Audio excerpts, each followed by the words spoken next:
Hey, what's up, everybody? Welcome back. I hope you had a wonderful weekend.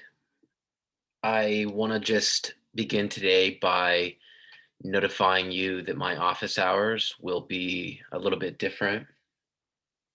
I'm going to have them today from 3:30 to 5, and then on Wednesday from 12:30 to 2. And this is a change from when they're normally scheduled, mainly because I've got family visiting I haven't seen for 2 years on Friday, and, I wanted to handle my office hours a little bit earlier so that I can be available to see them. But otherwise, we'll meet this week like usual, and, you can email me or contact me if you have any questions, or issues that might arise. In the coming days, we will be talking a little bit more about the analytic essay that you'll write for in this semester. And as we begin to approach the end of the semester, we'll eventually prepare for the final exam as well. So that's what we have coming up. And I'm very much looking forward to it. Hope that you are too. We still are talking about foreign aid, and we're going to address this topic by first discussing China, the new donor, and then in turn addressing that question: is aid effective in promoting growth? Can aid buy growth? So we'll finish up our lecture about aid then, hopefully today, if not today, very early on Wednesday. And then we'll move on to institutions and institutional weakness. So, very happy to see you, and let's get started.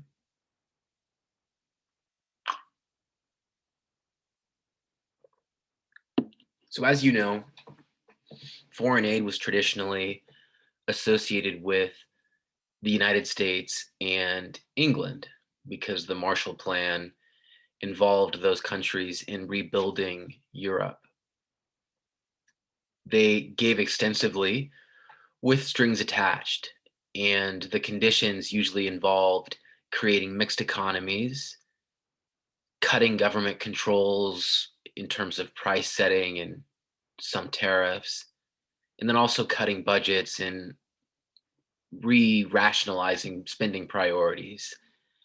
And the goal was to reconstruct European markets by providing goods and capital inputs and money that would be used to buy American and British goods and capital inputs that would eventually become critical to reconstruction in Europe. And we know that it was a very successful venture, the Marshall Plan, because Europe rebuilt very rapidly and grew at a rate of about 20 to 30% a year in the first 4 years, or at least in the first decade. And that conditionality is also a feature of neoliberal structural adjustment in the Washington Consensus, since developing countries typically obtain loans with strings attached in order to escape balance of payments crises. China is a new donor in the foreign aid game. And what's distinctive about China is that they give money no strings attached. Now, they don't engage with conditionality. Instead, they give aid relatively freely. And since the 1950s, their spending has increased astronomically, especially in the last 15 years. It's risen very, very sharply. They give a lot to countries in Africa. Now, we've talked in the past about how the One Belt Road Initiative and Chinese investments involve Africa, and in particular, infrastructure, which they often build or in some cases have appropriated as part of debt and loan agreements with impoverished African countries. It happens to be the case that they also give a lot of foreign aid to many of those same countries. And so, although the strings are not attached, so to speak, China clearly has a lot of geopolitical and economic interest in investments in Africa. And so we shouldn't believe that national interest or security or economic interests don't also motivate Chinese giving in the same way that it does US interests and US giving. But nevertheless, let's talk about China's giving, and then we'll eventually address some of the bigger concerns that flow from that. The most recent figure that I could find is from 2014. And this is showing us where China sends its money and the total official funding to each country from 2000 to 2014. And these are known projects. The reason we say known is because China doesn't actually report its foreign aid giving. And that runs counter to the convention in the rest of the world, and particularly among advanced countries where it's conventional and standard to report your foreign aid giving and donations. But nevertheless, the countries that receive the most Chinese foreign aid from most to least, the top 10 are Russia, Pakistan.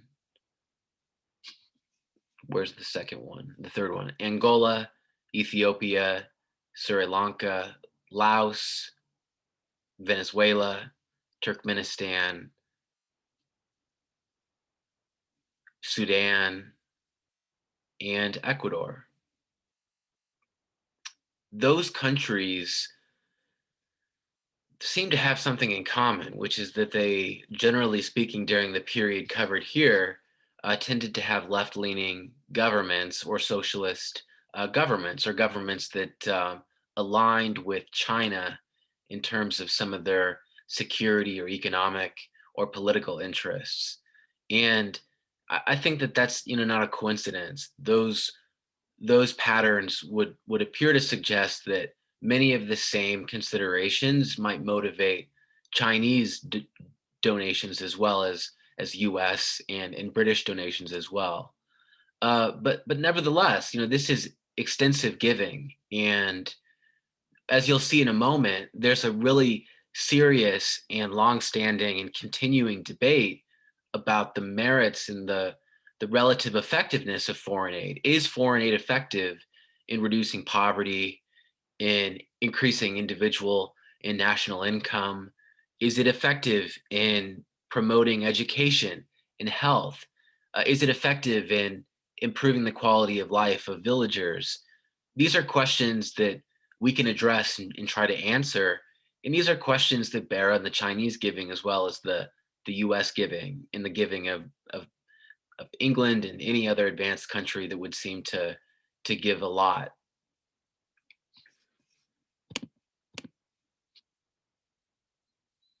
Lewis says, doesn't China give the most money to Russia because they have similar governments? Well, that certainly might have something to do with it, right? And I think that they have similar interests for sure, right? They think about maybe a mutual interest in promoting a kind of mixed economy or a kind of state capitalism, or at the very least, a sort of balance between private sector and state initiatives in the economy. But I think that there's certainly probably a mutual interest, and the idea, or at least the perception, that Russia and China have something in common and something to benefit from mutually, and therefore there's a good reason to maybe to give to Russia. And I don't know how much money, for instance, Russia gives to China, but I wouldn't be surprised if there's even a little bit of spending and giving that goes both ways, maybe to specific kinds of initiatives or specific sorts of areas. Rady says, "Yep, looks like China is supporting Venezuela's government." Yeah, in Rady and anyone else who might want to comment on that, what do you think that tells us that China is supporting Venezuela's government? Why do you think China supports Venezuela's government?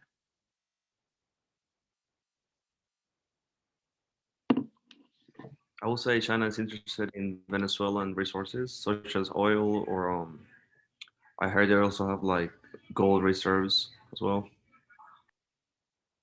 Yeah, so it's possible that China consumes a lot of precious natural mineral resources because it produces a lot of basic consumer goods and a lot of more finished industrial goods as well. It produces a lot of stuff, and so it uses a lot of the things that Latin American countries typically export in large volumes. So petroleum or oil or copper or whatever it is, right? Maybe China has identified some kind of economic or socioeconomic interest in supporting or having a friendly relationship with Venezuela.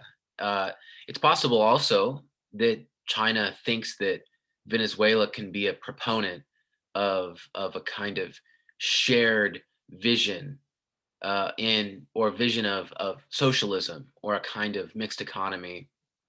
It's possible that there are other interests that we don't think about that are important. It's possible that they're also concerned about, to some degree, education and literacy and those things and health too. Who knows? Walter says China wants country behind them. So maybe it's just about politics, right? Maybe China wants Venezuela's support when it comes to rotating membership in the UN Security Council. Maybe it has to do with just the the need for political support among countries in Latin America. Good suggestion, Walter. I think all these points are relevant. Now, we should be concerned nevertheless because there are a number of things about Chinese foreign aid that sort of raise our eyebrows and that are a little exceptional or that deviate from the norm as far as aid is concerned. And the first and most evident is that China does not make its foreign aid data public. All of that data that I just showed you is actually, it's not speculative, but that is not reported by China itself. That is based on independent or sort of external analyses, information gathering efforts that are intended to try to find out how much China is spending and where it's going. It makes it hard for us to make other decisions about national security interests or our own allocation of resources when you're not capable of knowing where China is spending its money or where it's targeting its foreign aid giving. Then there's also the fact that China gives more to states that don't recognize Taiwan's independence. That's problematic from the point of view of sovereignty and sovereignty as a principle of international relations. Now, you may dispute that Taiwan has a credible claim to independence, but many would argue that the only dispute about Taiwan's independence arises when one considers China's uh, unilateral claim to Taiwan. In general, though, that dispute about Taiwan's independence owes a lot to China perpetuating the idea that Taiwan is not independent and that it does not deserve its sovereignty. And so foreign aid giving becomes part of the equation when China appears to be giving disproportionately to countries that don't recognize Taiwan. Now, again, it comes back to that question: is China or any other donor giving to countries that it has identified as its friendly supporters or allies, or is it buying or purchasing the vote of those countries that might become allies? It's difficult to know if it's the chicken or the egg, right? It's kind of hard to interpret. Frankly, we can interpret it both ways. Most likely, there's a reciprocal relationship. Part of the reason that these countries, like Venezuela, may be, well, supported financially by China, it might have to do partly with China's giving to them in the first place. But China may be giving to them partly in the first place because they're already sympathetic to China. It's possible that it's both. Thirdly, and similarly, unlike traditional donors, China does not give more to democracies. It gives primarily to authoritarian regimes and ones that exert tight limits on forms of civil and political liberty that we take for granted and that we usually associate with the sort of international and domestic order that we would hope foreign aid could promote or go towards the advancement of. And so questions about democracy and civil liberties and political rights are certainly important. When you consider the spending power of China and the sheer fact that the size of its economy presents it with an enormous opportunity to influence domestic spending in the economies and the political systems of other states, democracy and authoritarian rule become important considerations when we talk about the impact of foreign aid and what kinds of political arrangements the foreign aid is going to and in supporting and propping up. And when we consider that it's well known that aid from non-democracies reduces the chance of democratization becomes especially problematic because foreign aid from China in this regard can essentially reinforce or deepen a path of authoritarian rule in a place like Turkmenistan, for instance. And this means that those countries may become to some degree reliant on that foreign aid and therefore even less likely to transition to democracy. Now, the link between foreign aid from non democracies and the limits to democratization, that link is not totally clear, but the relationship has been established relatively persuasively. And so there's some cause for concern when we consider that Chinese giving is on the rise and in the last 15 years has exploded so exponentially. Then there's the political angle, and in particular, the kinds of relationships that appear to exist between Chinese giving and individual African leaders who personally appear to have some stake or interest or relationship or support for China. And so all evidence seems to suggest that Chinese giving and projects and investments are more often located in the hometowns of African leaders. And so, again, unlikely that that's a coincidence, especially considering that those leaders' birth regions get 195% more aid during the leader's tenure than they do outside of the period of the leader's tenure.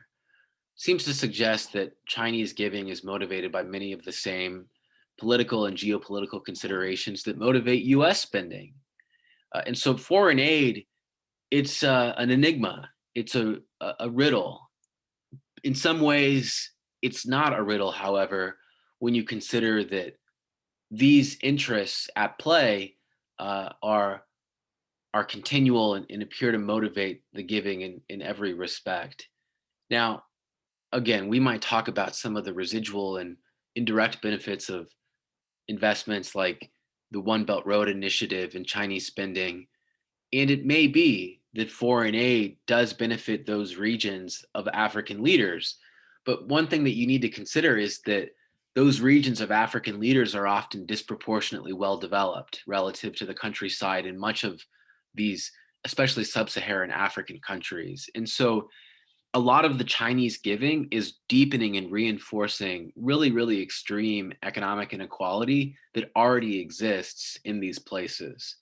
You have to keep in mind that all countries have their elites, and elites can self provide. And so when the spending in the foreign aid appears to primarily benefit those elites or those regions that are already well developed, and when this is a result of the political interests and the motivations of Chinese Communist Party, we wonder about the effectiveness of the foreign aid and if it's really reaching those who it needs to reach, if reducing poverty and promoting and advancing health and education really are the main objectives. And on this, we'll begin to talk about some of the main questions about the effectiveness of aid. And this has been the most important question of all for us. Can foreign aid buy growth? Before we do that, let's just sort of reach the bottom line regarding the political economy of aid and who gets aid and why. And what I want you to understand is that donor motivations are complex. It's not as simple as we'd like it to be. Clearly, self interest is involved. It may be the most important factor, but it can't explain everything. And I'll show you in a moment that foreign aid can be part of a recipe for success. depending upon how we evaluate the impact of the foreign aid and what metric we use to assess it. Self interest then can be somewhat compatible with growth as a result of foreign aid. It just depends on maybe, other factors and how we evaluate it. Self interest is sort of a sinister motive, but this is international relations. And realistically speaking, we might never be able to take self interest out of the equation. It can't explain everything, though. And so we'll talk about, in particular, why some organizations do focus so much on pro poverty initiatives, really at the expense of interest or some of the political ambitions that seem to motivate the giving of states.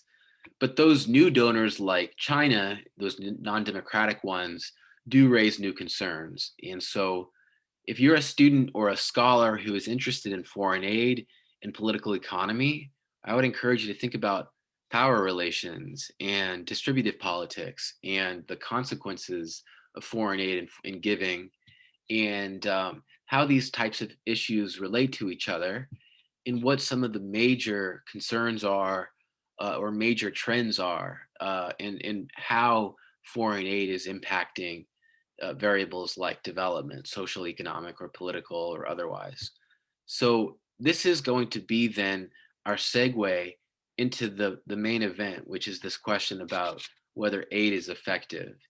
And I'm actually going to pause here for a moment and give anyone a chance to comment who'd like to interject or remark about where we are in this discussion, or if anyone has an opinion about foreign aid, if theirs has evolved in a way that is interesting to them, or if they have an idea about whether aid can be effective as we start to think about this question.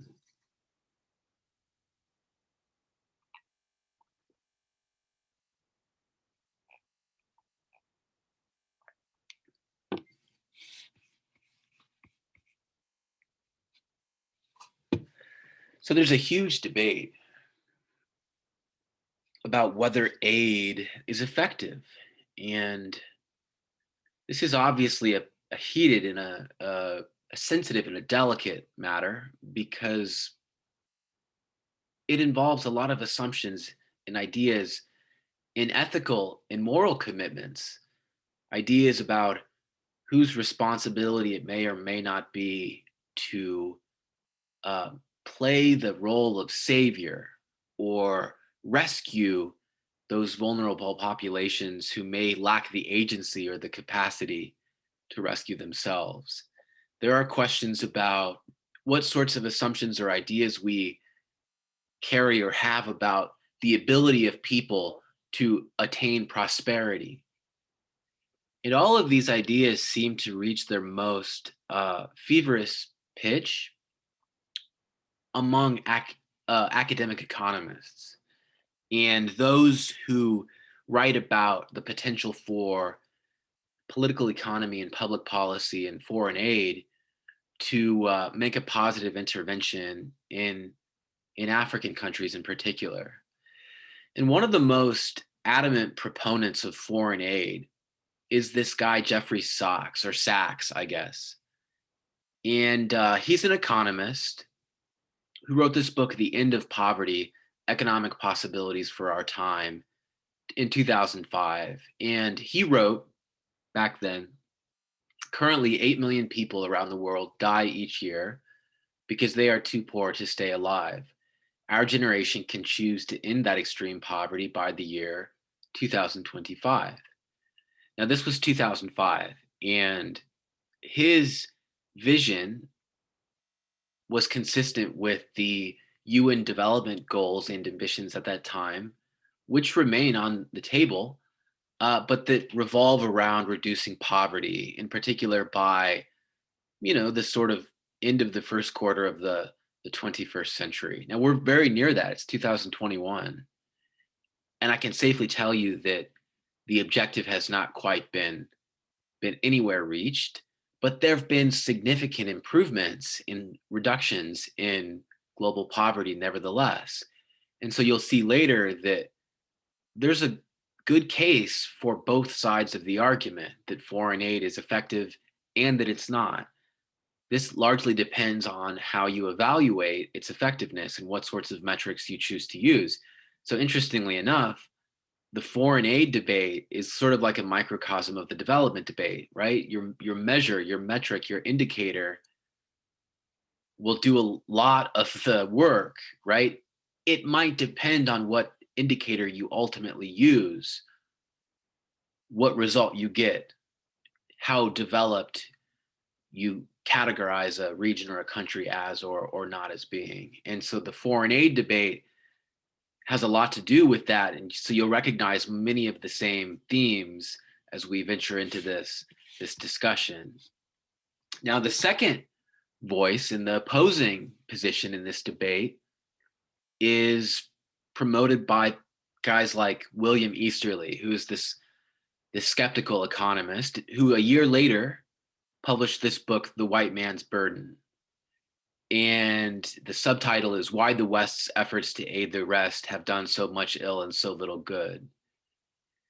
And his main argument is that foreign aid is premised on a fundamental fallacy.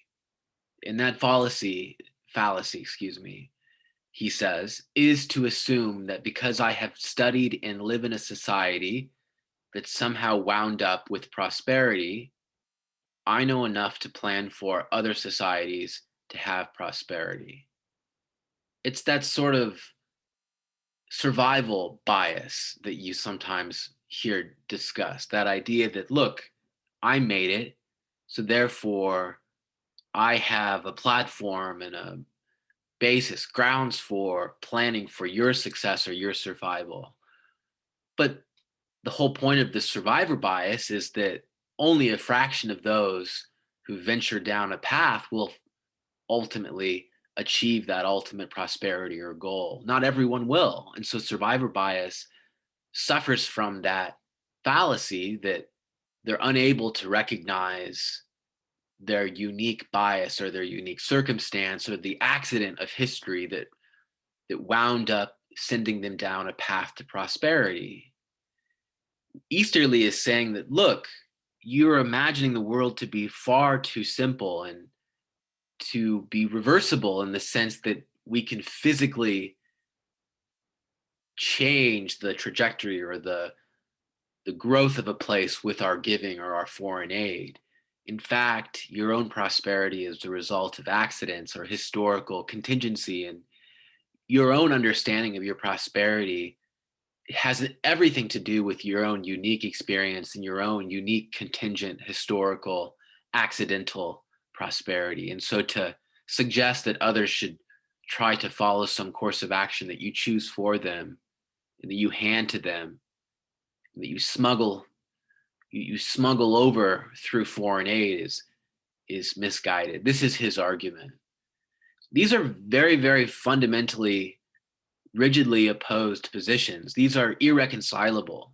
This debate does not have a sort of middle ground. There is no way to split the baby, so to speak. And so you can see that there's a lot here, and where you sit might depend on where you stand or vice versa. And whether you think that growth and development are predetermined and based on steps a country takes and have to do partly with aid, or if you believe that it's accidental and historical and contingent, which side you stand on might shape your view of the effectiveness of foreign aid or the potential for the effectiveness of foreign aid. Now, I'm embellishing a little bit, but Easterly obviously is suggesting that, look, your own prosperity is by no means duplicatable. And so to assume that others should take your course of action or accept your aid based upon these conditions is misguided. That seems to be the argument. Rady says, I think it all depends on the type of government receiving the aid. It is a fair democratic elected government. I would expect the aid to be more fairly distributed in comparison to a more authoritarian regime where corruption and the bad distribution of power is the day to day. In that case, I will bet the foreign aid will never be seen by lower classes. So Rady's making a very important point, which is that, look, the political institutions will shape the incentives that leaders have. regarding how to distribute that aid and whether to actually use it in an effective way to invest in promote health and education. If it's an authoritarian regime where the winning coalition is very, very small, that is the group of people who support the dictator must have in order to stay in power, those institutions reward private rewards and narrow, corrupt giving. And so any foreign aid is going to basically just be embezzled and stolen and just distributed very, very narrowly to that set of insiders. But if it's a democratic government where, to win election, you've got to have, widespread national support, maybe you can expect that aid to be given much more equitably and much more broadly. It could be that those political institutions have a powerful effect on the effectiveness of the aid. Rady says, as an example, I would like to mention the case of Cuba. After Hurricane Irma affected the country in 2017, many countries sent humanitarian aid, which was supposed to be distributed to Cuban citizens for free. Instead, the government sold the humanitarian aid. Now, this is interesting, Rady. I didn't know about that. It seems interesting, especially in light of the fact that Cuba is actually one of those authoritarian regimes that's good or uniquely or disproportionately good at promoting health. In fact, Cubans are able to access relatively good health care and they have relatively good health outcomes. But I understand and I would agree that generally speaking, authoritarian regimes tend to reward private corrupt benefits for insiders. And in Cuba, that would be a case where we would expect that kind of distribution. And so I would suggest too that political institutions might matter a great deal. And you know who else would probably argue that political institutions matter a great deal? Uh, Robinson and I'm forgetting the. My wife just said Crusoe. Acemoglu and Robinson. Remember that they argue that the fundamental driver of development is the quality of political institutions, and in particular, whether they strengthen or undermine the power of the elites. And democratic institutions tend to disperse power widely, create multiple channels for popular participation. In that regard, they encourage and they incentivize and they reward politicians who distribute aid and benefits more widely, right? And who make those public transfers as opposed to those private ones that are characteristic of authoritarian regimes. And so Acemoglu and Robinson would probably agree with Rady, who says that the institutions might matter a great deal, and Cuba could be an example. That's a good example, Rady. I didn't know about Hurricane Irma in the way that the aid was distributed, although I can't say I'm surprised, given that that would be our theoretical intuition based upon how those institutions might reward certain types of behavior versus others. So when I present these various positions to you, and when I show you how irreconcilable these viewpoints and perspectives are, you should then ask a few key questions. And we should always be asking this question of any position that is so adamant about the benefit or the limitation or drawback of a particular practice or institution or trend or whatever. And so in this case, we want to ask the following questions. According to Sachs, why have recent years shown foreign aid to be a success?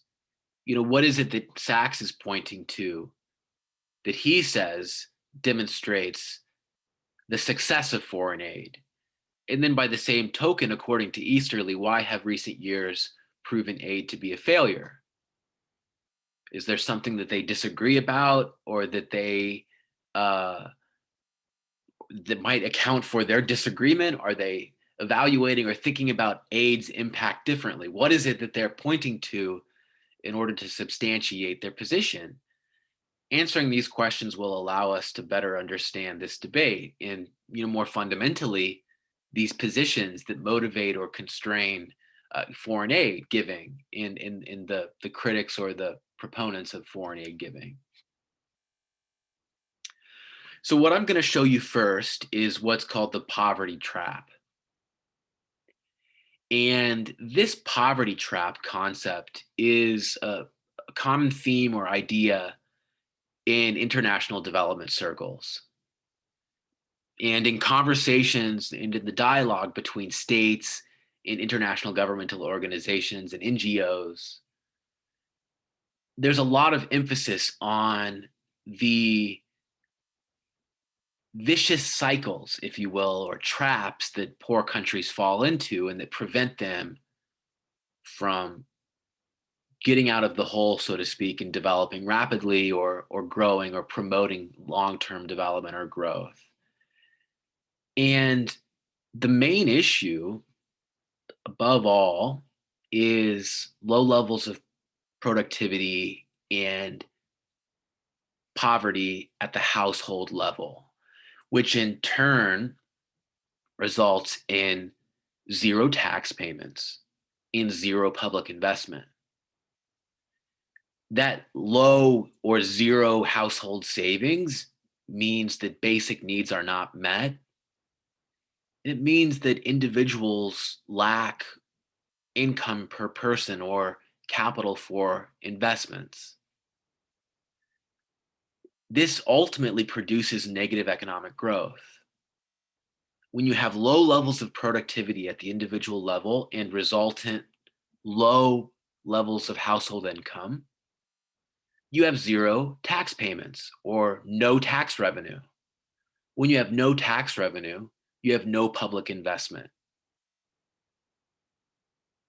When you have households with high levels of poverty and low levels of income, they have low levels of savings. They cannot meet basic needs. They cannot engage in commerce or especially make investments that require long periods before they can generate a return, much less meet basic needs. This produces negative economic growth. This is the poverty trap. This is a concept that is very well understood and is discussed widely and is used as a reference and as sort of a starting point for much of the debate and the discussion in international development theory and practice. Now, the role of foreign aid, according to Sachs, is to intervene at the individual and household and budgetary level in a developing country by providing humanitarian relief to individuals and households, by providing microfinance to individuals or private actors, and by providing budgetary support to governments in public authorities. And that official development assistance is that foreign aid that we've been discussing. Sachs says that if you give official development assistance, you provide foreign aid, you can plug the gap that causes countries to enter this poverty trap and spin in circles in vicious cycles. And you can help them to escape that trap, and you can fix this relationship, and you can create what will become a virtuous cycle or a positive cycle. Sachs says that the key difference, the key ingredient to that fix is foreign aid. And this implies, moreover, not just anywhere, in specific places. You give humanitarian relief to households and individuals, microfinance to private entities and individuals who can make investments, and you give budgetary support to the state. And these components work together to help households meet basic needs, to stimulate household savings, to stimulate public investment, to stimulate private investment, in which work together to produce economic growth. And ideally, trigger higher levels of productivity so that private actors and state actors can generate larger returns and make larger investments, and so that the cycle can continue and produce larger and larger growth. This is the idea. Now, this is a theoretical idea, right? And in practice, we know that nothing is ever this simple. It can become complicated, and factors that we didn't anticipate might get in the way or prevent the system from working in the way that we thought it could. With this in mind, I want to stop and pause and stand back and show you some data. Now we have two key variables.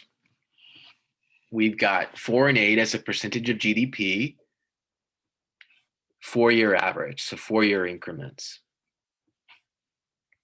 This is basically just a measure to indicate how much foreign aid a country received. Then we've got GDP growth rate, 4-year average, basic indicator of economic growth we've used all semester long. These data points represent countries. Now, I've purposely left out the line of fit that might unite these data points. And I've done so because I want you to pause and look at this and answer the question, can you spot a relationship in these data? Does anyone want to take on that question?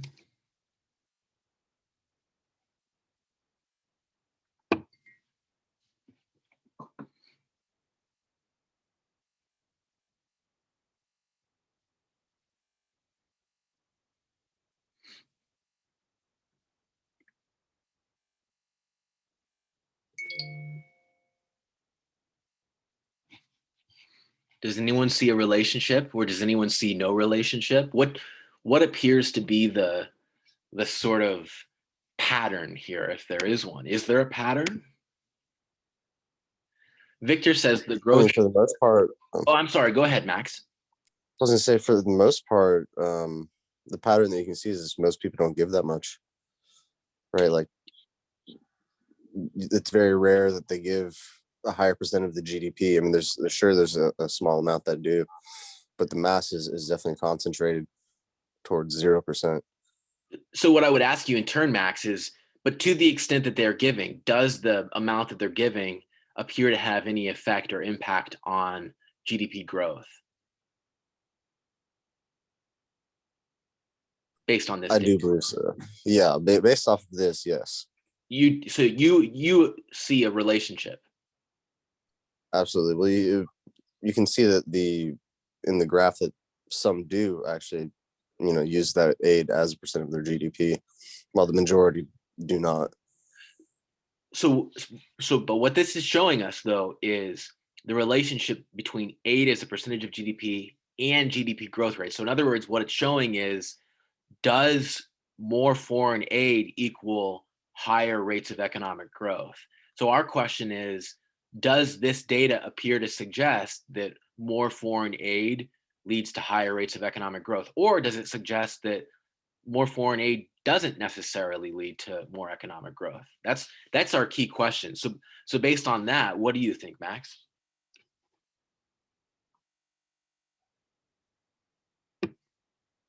I'm sorry, you had cut out for me. No problem. I'm gonna just kind of I think I'm gonna let this just sort of settle. The key question is, based on this, does more foreign aid lead to higher rates of economic growth? Or does the data suggest that more foreign aid does not necessarily lead to higher rates of economic growth? That's our key question. I would say that it could do both. It could both raise it or lower it. I mean, considering the graph here where it shows that it can go positive or negative, it's kind of like a bell curve. I would say it's relatively evenly distributed to countries in which it helped raise growth and actually helped lower growth at the same time. It kind of sounds to me though, like from your description, like it may not be conclusive though, right? Like it may work both ways. Is that another way of saying there's no effect?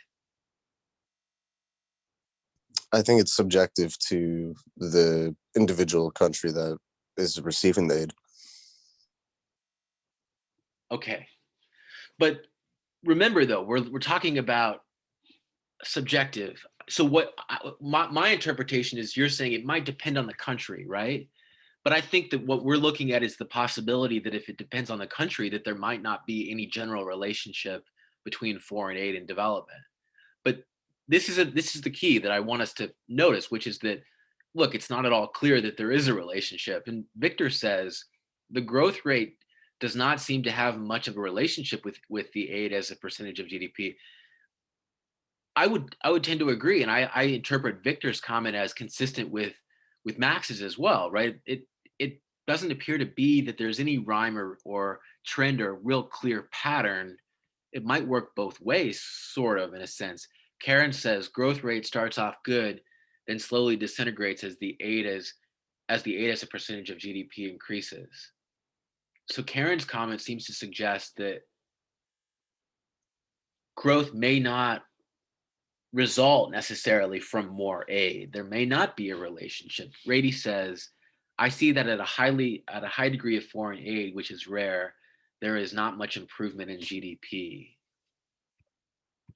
This is what I wanted you all to notice. There actually isn't a clear relationship between aid and growth. In fact, it appears to be the case that there's no effect, or at a minimum that it's more complicated, or that there are other factors that intervene or complicate the picture. But in a moment, we'll talk about whether or not growth is actually an appropriate measure or metric for assessing the impact of foreign aid. Growth is an incredibly aggregate indicator, right? It is a factor that measures something at the level of the system. Incredibly, we're actually out of time. Is that really the case? Okay. I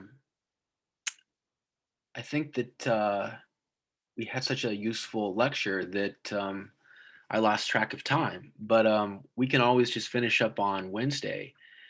Thanks, everybody. I appreciate your input. I'm going to let you go for now, and I'll see you on Wednesday.